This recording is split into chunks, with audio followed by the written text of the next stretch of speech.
சந்தியா எல்லாமே எழுத்து அதான் தமிழ் இலக்கியம். அதை பற்றி படித்தாலே வாழ்க்கை முறையை கற்றுக்கலாம்.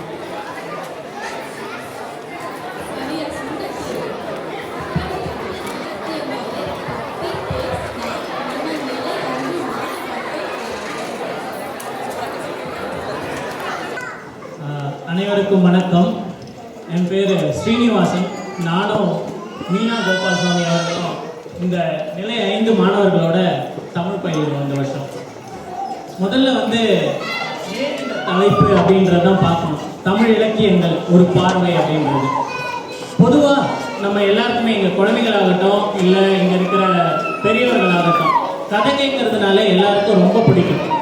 நம்ம காலத்தில் தாத்தா பாட்டி கிட்ட கதை கேட்கறது, அப்புறம் ஞாயிற்றுக்கிழமையான ஒளிச்சித்திரம் கேட்கறது, அதாவது தொலைக்காட்சிகள்லாம் இல்லாத நேரத்தில் அதெல்லாம் கேட்டுக்கிட்டு இருப்போம். இப்போ பசங்க கொஞ்சம் இது பாட்காஸ்ட் அதெல்லாம் கேட்குறாங்க. ஆனால் பொதுவாக எல்லாருக்குமே கதை கேட்கறதுன்றது ரொம்ப பிடிக்கும். ஸோ இந்த தமிழ் இலக்கியங்கள் என்னென்னா, இது நமக்கு 100 தலைமுறைகளுக்கு முன்னால் வாழ்ந்த முன்னோர்களின் கதை, அவர்களுடைய கலாச்சாரம், பண்பாடு, நாகரிகம் இதெல்லாம் பிரதிபலிக்கின்றது. அதுதான் கால கண்ணாடி மாதிரி பிரதிபலிக்குது. ஸோ அந்த இலக்கியங்கள் பற்றி தான் இப்போ நிலை 5 மாணவர்கள் படிக்கிறாங்க.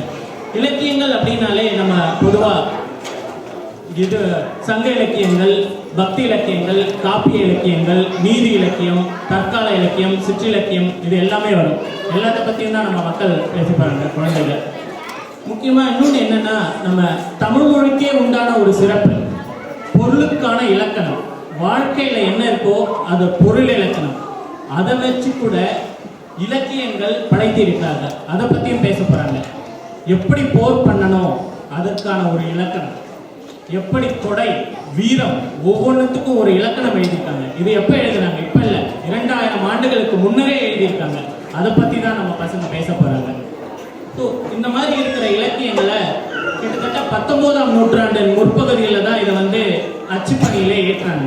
அதுக்கு முன்னாடி வரைக்கும் யாரோ ஒருவர் எந்த பலனையும் எதிர்பார்க்காம இதையெல்லாம் ஒவ்வொரு தலைமுறையாக அவங்க நம்மள்கிட்ட கொண்டு சேர்த்திருக்காங்க.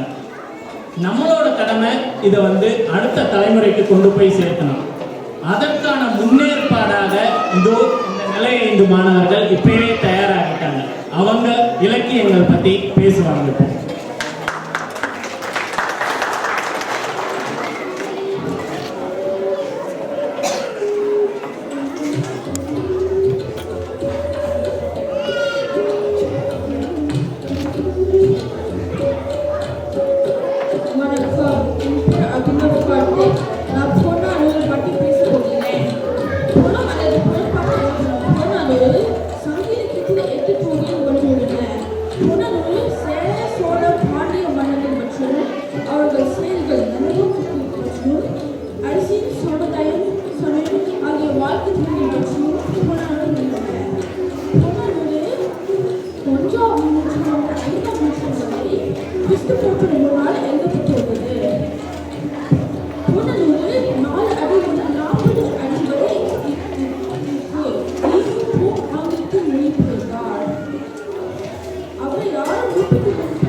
வணக்கம். என் பேர் அனுராதா.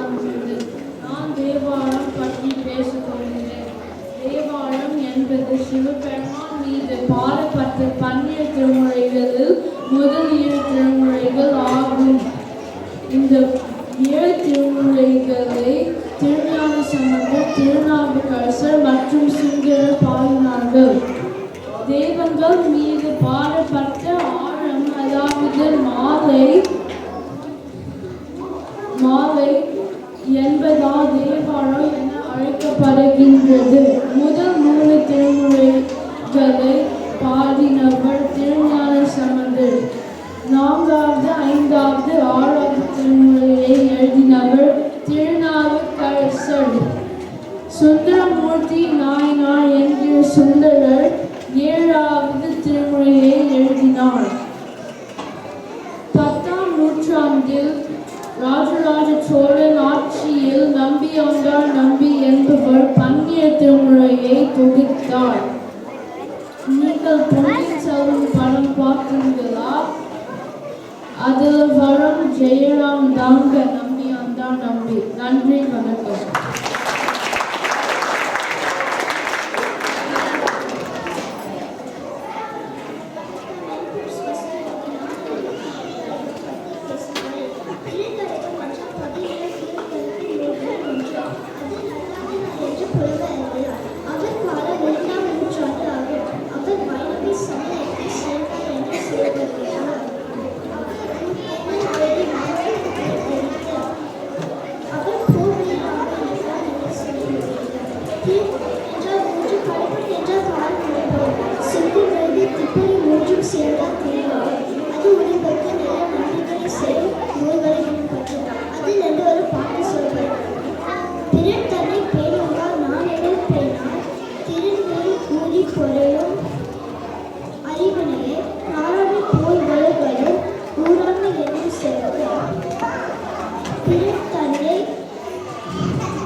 திருமந்திரத்தை எழுதியவர் திருமூல தேவநாயனார்.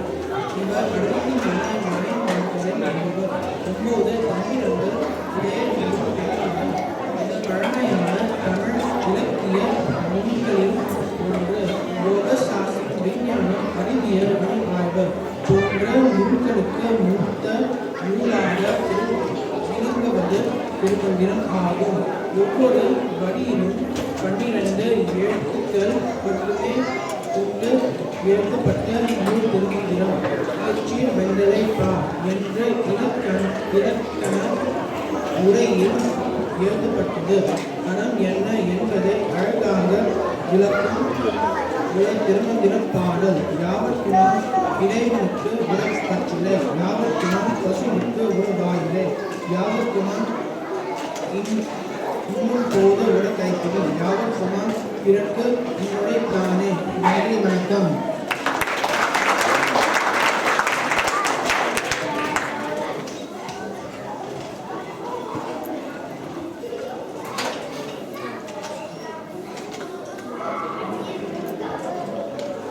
வணக்கம், என் பேர் சதோஷி. என்னோட தலைப்பு சீவக சிந்தாமணி. இந்த கதை ஐம்பெரும் காப்பியங்கள் ஒன்று. இந்த கதையை இயக்கியவர் திருத்தக்க தேவர். இக்கதை ஆரம்பிக்கிற இடம் ஏகந்த நாடு. ஏகந்த நாட்டில் சக்ஷிதன் என்ற ஒரு மன்னர் ஆட்சி செய்து வந்தார். சக்ஷிதன் ஒரு நல்ல மன்னர். இவருக்கு ஒரு நாள் விசயமா தேவிக்கு திருமணம் நடைபெறுகிறது. இந்த திருமணம் முடிந்த பின் தனது பொறுப்புகளை எல்லாம் தனது அமைச்சருக்கு நம்பி விட்டுவிட்டு விசயமா தேவிக்கு சுற்றுலாவுக்கும் கோயில்களுக்கும் போனார்கள். அந்த அமைச்சரோட பேர் கட்டியங்காரன். கட்டியங்காரன் எல்லா மக்களையும் ஏமாற்றி மன்னருக்கு எதிராக மாற்றினார். அப்போது விசயமா தேவிக்கு ஒரு கனவு வருகிறது. இந்த கனவு ஒரு பெரிய அசோகமான பட்டு போவதாக சின்ன அசோகமான பெரிய வெற்றி செல்வியாக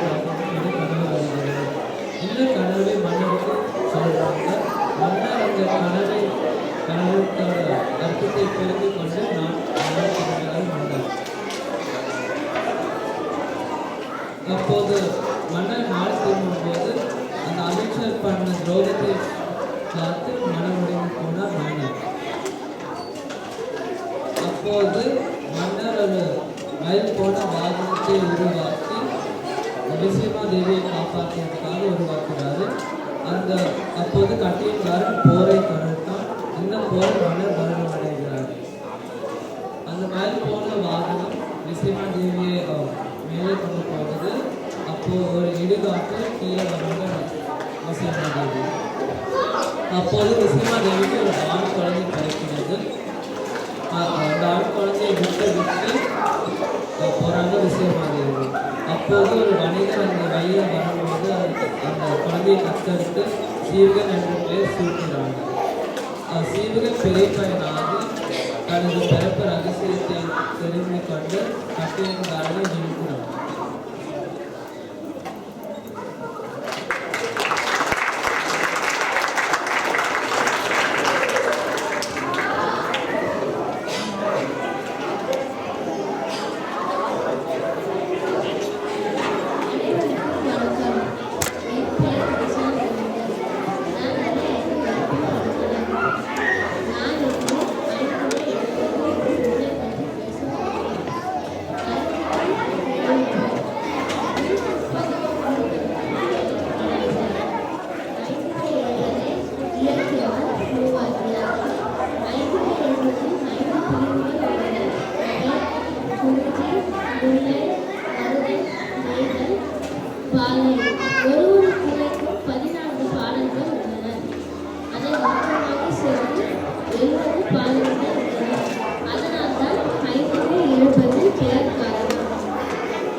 இவைதான் 5 திணைகள். நன்றி, வணக்கம்.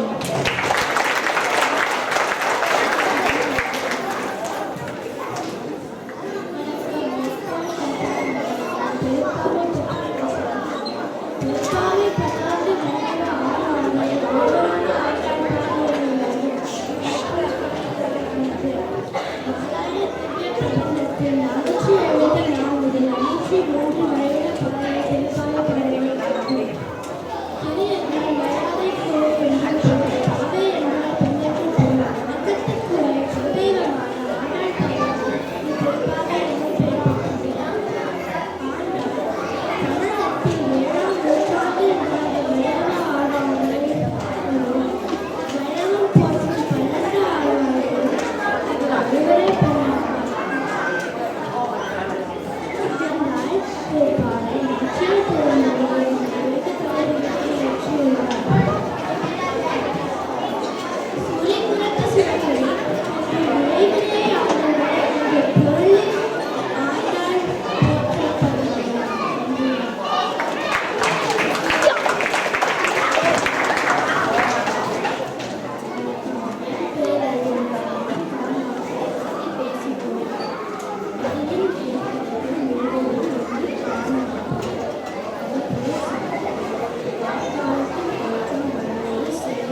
நன்றி, வணக்கம்.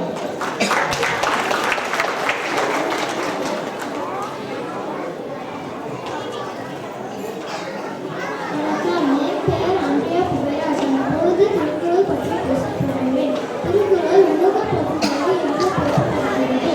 திருக்குறள் இயற்றியவர் திருவள்ளுவர். திருக்குறளை அறத்துப்பால், பொருட்பால், இன்பத்துப்பால் என 4 பிரிவுகளாக பிரிக்கப்பட்டுள்ளது.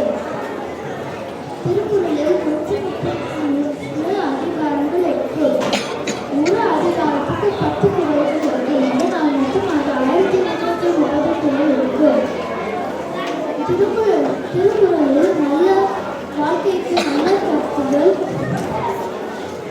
இருக்கும். அதனால் பல மொழிகளில் மொழிபெயர்க்கப்பட்டுள்ளது.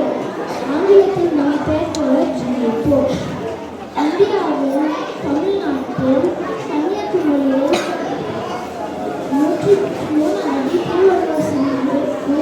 அடி திருவள்ளுவர் சிலை இருக்கு. நான் இந்தியாவுக்கு போகும்போது அந்த சிலையை பார்க்க போகிறேன். நீங்கள் பார்க்கிறீங்களா? நன்றி, வணக்கம்.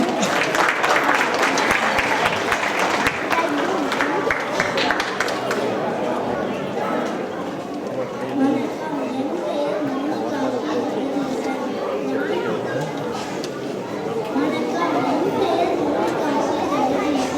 நான் நந்தி கலம்பகம் பற்றி பேசப்போகிறேன். நந்தி கலம்பகம் தமிழரின் கலம்பக இலக்கியங்களில் ஒன்று. பல்லவ மன்னன் 3ஆம் நந்திவர்மன் குறித்து பாடப்பட்ட நூலாகும். பல்லவ மன்னர்கள் தமிழ் மொழியை வளர்த்து ஆதரித்தனர்.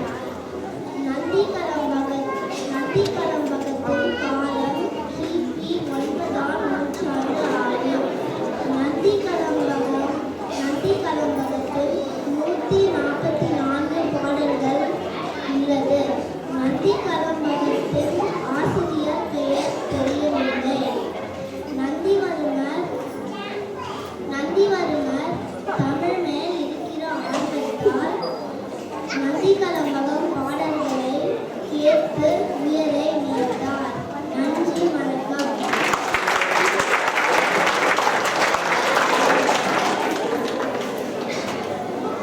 வணக்கம். என் பேர் முத்தரசு. நான் சிலப்பதிகாரத்தை பற்றி பேசுகிறேன். சிலப்பதிகாரம் சிறப்பு அதிகாரம் என்று சொல்லலாம். சிறப்பு காரணமாக நடந்தது. அதனால் சிலப்பதிகாரம் ஆகியது. இன்னொன்று இலக்கியவர் இளங்கோவடிகள் இந்த தமிழில் உள்ள அடிப்படை காப்பியங்களும் உள்ளது.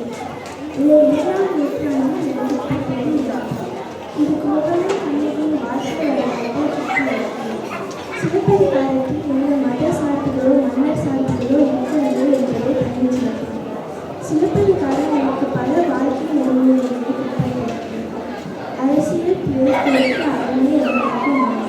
விவசாய கட்டுரையை நிலத்தோடு எடுத்து மூன்றிலே நிறுத்தி வந்தது போன்ற பலவற்றை கற்றுத்தருகிறது. நன்றி, வணக்கம்.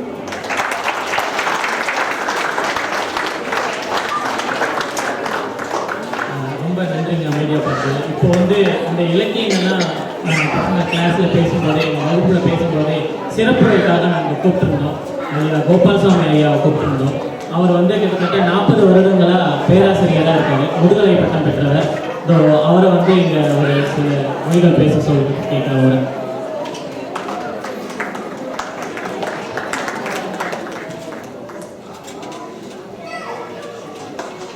இந்த இனிய மாலை பொழுதிலே இந்த விவாதத்தை நடைபெற்றுக் கொண்டிருக்கக்கூடிய ஜேடிஎம் தமிழ் பள்ளியின் ஆண்டு விழா நிகழ்வுக்கு தலைமையேற்றிருக்கின்ற மரியாதைக்குரிய தமிழ் பள்ளியின் முதல்வர் அவர்களே, அர்ப்பணிப்பு உணர்வோடு தமிழ் கற்றுக் கொடுத்துக் கொண்டிருக்கக்கூடிய தன்னார்வலர ஆசிரியர் பெருமக்களே, கலந்து கொண்டிருக்கக்கூடிய அருமைக்கும் பெருமைக்குரிய பெற்றோர்களே, அன்புசார் மாணவ மாணவியர்களே, உங்கள் அனைவருக்கும் இனிய மாலை வணக்கங்களை தெரிவித்துக் கொள்கிறேன். பல ஆண்டுகளாக கல்லூரியிலே தாவரவியல் பேராசிரியராக பணியாற்றி பணி நிறைவு செய்து ஒரு விருந்தினராக என் மகள் வீட்டிற்கு வந்தேன். என் மகளும் இங்கே 5ஆம் நிலை மாணவர்களுக்கு ஒரு தன்னார்வலராக தமிழ் கற்றுக் கொடுக்கின்ற நிலையிலே சும்மா வந்து பார்த்துட்டு போங்க பார்வையாளராக வந்தேன். அருமையாக இந்த மாணவ மாணவியர்கள் இலக்கியங்களை பற்றி பேசுவதை கேட்டுக்கொண்டு ஒரு ஃபீட்பேக் என்ற முறையிலே சிறப்பு விருந்தினராகவும் கூப்பிடுவது பார்வையாளராக வந்திருந்து ஃபீட்பேக் கொடுக்கணும்னு சொன்னார். மிகவும் மகிழ்ச்சியாக இருந்தது. நீண்ட நாட்களுக்கு பிறகு கல்லூரிகள் தொடர்ந்து 10 ஆண்டுகளுக்கு மேலாக மாணவிகளை பார்க்கிற போது மிகவும் மகிழ்ச்சியாக, அதுவும் மண்ணை விட்டு தொலைவு தூரத்திலே இருந்து வந்து இங்கே தமிழை பேசுகிற போது அந்த உணர்வு உங்களுக்கு தெரியாது. அவ்வளவா எங்களுக்கு தெரியும். ரொம்ப நாளாக தமிழ் கேட்கல. பார்க்குறவங்க எல்லாம் வேற வேற நம்மள மாதிரி தெரியுது. திடீர்னு தெலுங்கு பேசுகிறாங்க, திடீர்னு கன்னடம் பேசுகிறாங்க, மலையாளம் பேசுகிறாங்க. திடீர்னு தமிழ் பேசுனா அந்த உணர்வு பாருங்க. டே அப்பா உணர்த்தவங்களுக்கு தெரியும், உணர்வு தெரியும். போனேன் சீனியையாளர்கள் என் மகள் மற்றவர்களெல்லாம் ஏற்று கொடுத்துருக்கிறாங்க. இது ஒரு பெரிய விஷயம். பேசுகிற போது கூட இங்கேயே மண்ணை விட்டு வந்து பாரம்பரியத்தையும் மண்ணையும் மறக்காமல் தமிழை படிக்கின்ற ஆர்வம் எனக்கு மிகவும் மகிழ்ச்சியை கொடுக்கிறது. நான் ஏன் தமிழ் படிக்கணும்னு என் பேர் வயசுடையலாம் நீங்கள் நிறைய பேர் கேட்பாங்க. உங்களுக்கு உறவுகளையும் சொந்தங்களையும் ஒருங்கிணைப்பதற்கு தமிழ் பேசும் கட்டாயம். ஒரு இனம் பாரம்பரியம் பண்பாடு வேணும்னா மொழி வேணும். மொழி உணர்வு இருந்தால் தான் அந்த பாரம்பரிய பண்பாட்டை காக்க முடியும். எனக்கு பாரம்பரிய பண்பாட்டை ஒழிக்கணும் அப்படின்னா மொழியை ஒழிச்சாலே போதும். ஆனால் அந்த மொழியை காப்பாற்றினா பாரம்பரியம் பண்பாடும் காப்பாற்றப்படும். அந்த அடிப்படையிலே தேவதர தமிழோசை உலகமெல்லாம் பரவுதல் வேண்டும் என்று உயர்த்த நோக்கோடு பாரதி விரும்பினார். அந்த கனவை நிறைவு செய்யும் வகையிலே அர்ப்பணிப்பு உணர்வோடு நமது குழந்தைகளும் தமிழ் பயில வேண்டும், பண்பாடையும் நிலைநிறுத்த வேண்டும் என்று உயர்ந்த பரந்த நோக்கத்திலே இந்த அமைப்பாளர்கள் செயல்பட்டுக் கொண்டிருக்கிறார்கள். பள்ளியை நிறுவி முதல்வர் முதல் தன்னார்வலர் ஆசிரியர்கள் முதல் எல்லோரும் பெற்றோர்களுடைய ஒருங்கிணைப்பு உழைப்பு எல்லாம் சேர்ந்து ஒரு அருமையான நிகழ்வை நடத்தி கொண்டிருக்கிறது. அருமையான நிகழ்ச்சிகளை பார்த்து ஒரு பட்டதாரி நான் பார்த்தேன். ஒரு பட்டதாரி என்பது நமது ஊர் பள்ளியிலே 1000 பட்டதாரிகளுக்கு சமம். இந்த ஊரை பள்ளியில அவர்கள் ஒரு பட்டதாரியாக அந்த குழந்தை வந்திருக்கிறார். அது மட்டுமல்ல அவர் பல சாதனைகளையும் செய்திருக்கிறார். அது ரொம்ப ஆச்சரியமா இருந்தது. அருமையான சாதனைகளையும் செய்து இந்த ஒரு பட்டதாரியாக வந்திருக்கிறார். இது போன்ற நிறைய பட்டதாரிகள் வர வேண்டும். அவரை முன்னுதாரணமாக கொண்டு இன்னும் ஏராளமான பட்டதாரியர்கள் வர வேண்டும் என்று முதலிலே என் வாழ்க்கையும் பாராட்டுகளையும் தெரிவித்துக் கொண்டு இந்த தமிழ் இலக்கியங்களை பற்றி பேசினார்கள். பார்த்தீர்களா? புறநானூறு, அதற்கு பிறகு இந்த பக்தி இலக்கியம், தேவாரம், ஆளுமைகள், கண்கள், பாரதியார் இப்படி என்று பேசுகிற போது இதெல்லாம் நமக்கு ரொம்ப எல்லா தமிழ் முழுக்க 2000 வருஷங்களுக்கு முன்னாலே வாழ்வியலை காட்டிய ஒரு அருமையான ஒரு மொழி, தமிழ் மொழி, தொன்மை மொழி, பொருள் செறிவு, இலக்கண செறிவு, சொல் செறிவு அனைத்தும் கொண்ட ஒரு மொழி. புறநானூரை அபிநவ முதலிலே சொன்னார். நாடாகன்றோம், அவளாகன்றோம், இசையாகன்றோம், உடவாகன்றோம் சொல்லி எவ்வளி நல்லவர் ஆடவர் அவ்வளி நல்லை வாழை பெண்டு. எந்த வழியிலே ஆடவர்கள் நன்றாக இருக்கிறார், பாடாக இருந்தாலும், மேடாக இருந்தாலும், படமாக இருந்தாலும், ஈடாக இருந்தாலும், ஆடவர்கள் நல்லவர்களாக இருந்தால் பெண்களும் நல்லவர்களாக இருப்பார்கள், குடும்பமும் நல்லவர்களாக இருப்பார்கள், ஒழுக்கம் நிறைந்தவர்களாக இருப்பார்கள். ஒழுக்கம் தான் முக்கியம் என்பதை விடுமையாக காட்டிய ஒரு பெரிய மொழி தமிழ் மொழி. அத்துணை வரணும் எல்லாம் ஒழுக்கம் தான். ஒழுக்கம் ஒழுக்கம் தரலாம், ஒழுக்கம் உயிரிடம் ஓம்பப்படும் என்று சொன்னார். Wealth is lost, something is lost. When wealth is lost, nothing is lost. When wealth is lost, something is lost, and character is lost, everything is lost. நாம் சம்பாதித்தை இழந்தோம், மீண்டும் சம்பாதித்து விடலாம். உடலை மோசமாகிவிட்டது, ஓரளவு சரிபடுத்தி விடலாம். ஆனால் நாம் குணத்தை, பண்பாட்டை இழந்து விட்டோம் என்று சொன்னால் மீண்டும் அதை சம்பாதிக்கவே முடியாது என்பதை வலியுறுத்துகிற இலக்கியங்கள் தான் இலக்கியத்தை பற்றி பேசினார், கம்பரை பற்றி பேசினார்,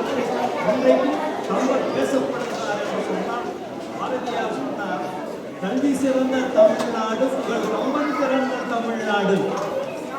அடையாளம் பாருங்க, கல்வி சிறந்த தமிழ்நாடு, புகழ் கம்பன் பிறந்த தமிழ்நாடு. கம்பன் பிறந்ததற்கு அடையாளத்தை வைத்துதான் தமிழ்நாடை அடையாளப்படுத்துகிறார்.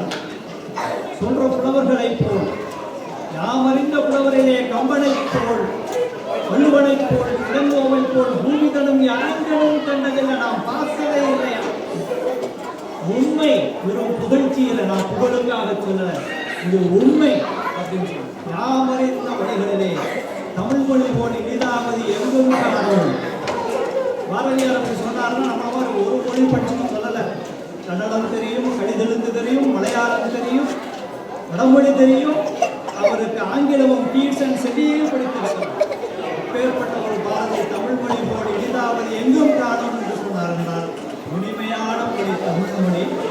தமிழ் மொழி அழகாக கார் நாற்பது, இனிமை நாற்பது, இன்னா நாற்பது, எவ்வளவு அருமையான விஷயங்கள், எல்லாரும் அருமையாக பேசினார்கள். திருமந்திரம் சொன்னார், ஒரு பாடல் சொன்னார், அதுக்கு கூட ஒரு அர்த்தம் சொல்லிட்டு பார்த்து சொல்லிட்டு நான் இறங்கிறேன், டைம் நிறைய. திருமந்திரமும் அருமையான ஒரு நூல். அதில் ஒரு அருமையான ஒரு பாடல் சொன்னார். அந்த பாடல் சொல்லிட்டு யாவர்க்குமாம் ஏவர்க்கு ஒரு பச்சிலை, யாவர்க்குமாம் பசுவுக்கு ஒரு இளைஞரை, யாவருக்குமாம் பிறருக்கு உண்ணும் போது ஒரு கைப்பிடி, யாவருக்குமாம் பிறர்க்கு இன்னுரை தானே. யாவர்க்குமாம் இறைவருக்கு ஒரு பச்சிலை. பாருங்க எவ்வளவு அழகா. நீங்கள் எந்த இறைவனை வேண்டுமானால் வழங்குங்கள், அவரிடம் இல்லாத ஒன்றுமில்லை, எல்லாம் அவர்கிட்ட தான் நீங்க அனுபவிக்கிறீங்க. இப்போ நான் என்ன சொல்றேன், நான் இவ்வளவு வாக்கு வாங்கினா உனக்கு இத்தனை தேங்காய் உடைக்கிறேன், இவ்வளவு பண்றேன், அது பண்றேன் அப்படின்னு அவர்கள் இல்லாததான். இறைவன் உண்மையாக என்னவிடம் நாயகராக இருந்தால் அருகம்புல் போடும், சிவபெருமானாக இருந்தால் போதும், பெருமாளாக இருந்தால் துளசி போதும்.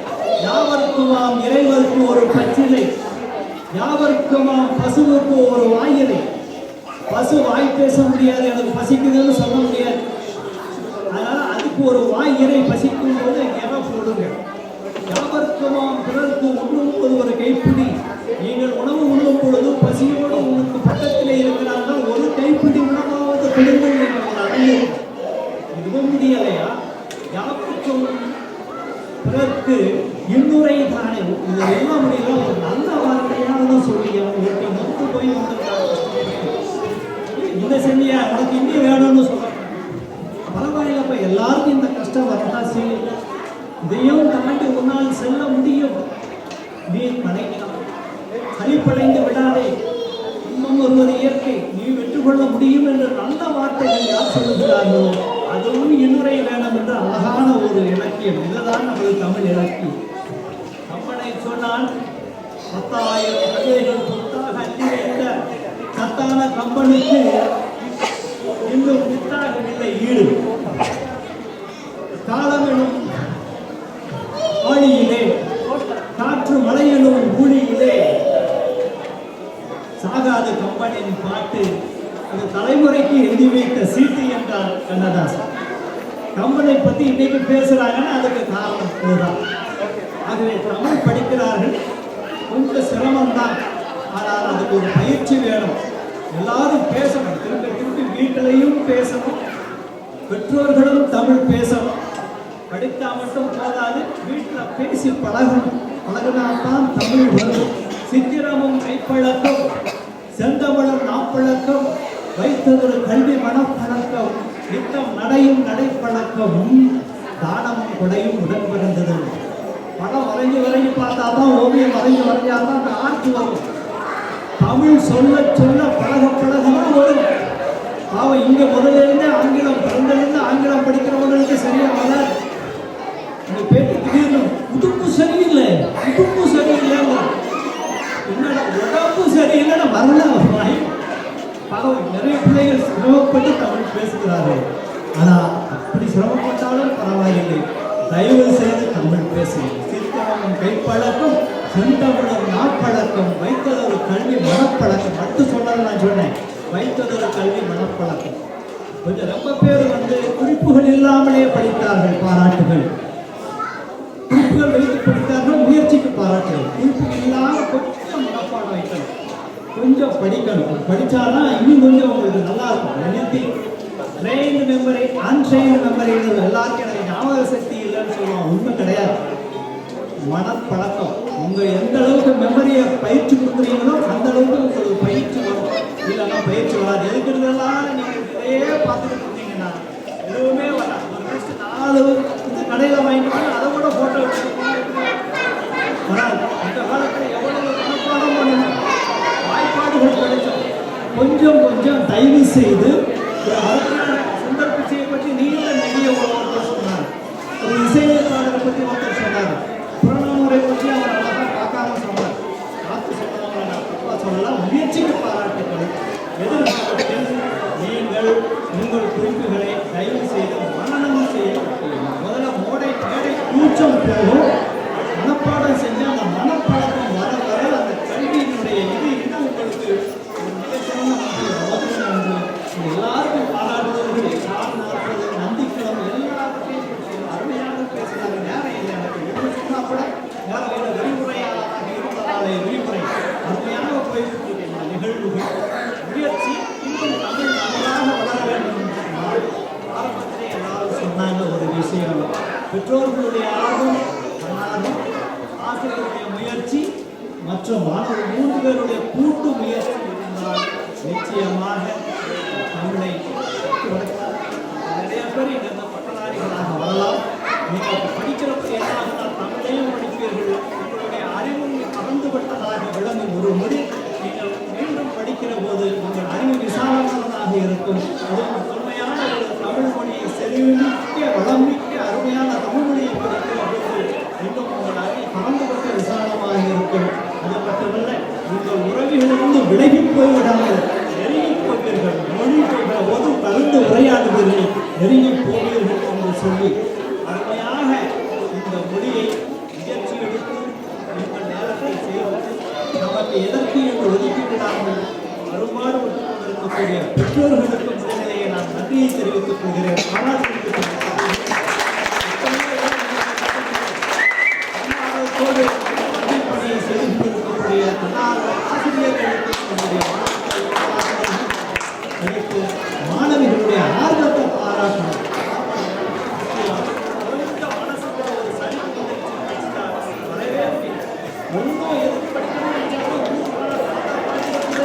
தமிழ் பேசலாம், தமிழ் படிக்க வேண்டும். அருமையாக இங்கே இலக்கியத்தை சொல்லி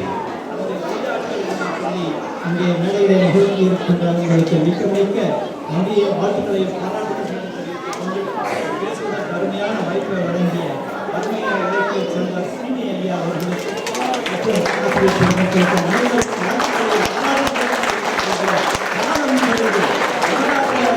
பாடலை வைத்து வைத்து நம்முடைய புறநானூரின் மாநிலத்தை ஆரியப்படை சடைந்தனுடைய மாநிலம் தென்புறம் மாநிலத்தில் சேவை நீங்க எங்கேயோ அயோத்தியை போட்டு போடுறான். புறநானூறு ஆரியப்படை கடந்த நெருங்கி இருக்கிற வயசானவங்க பணம் செய்து இன்னும் குறைந்த முடிக்காத பாதுகாப்பான இடத்துக்கு போயிருங்க அப்படின்னு படையெடுத்த தமிழ் மன்னன் நமது இப்படி நிறைய விஷயங்கள் இருக்கு. காலம் நாம் அருமையாக தமிழ் எனது மண்ணில் குழந்தைகளுக்கு அருமையான பணியை நடத்தி கொண்டிருக்கக்கூடிய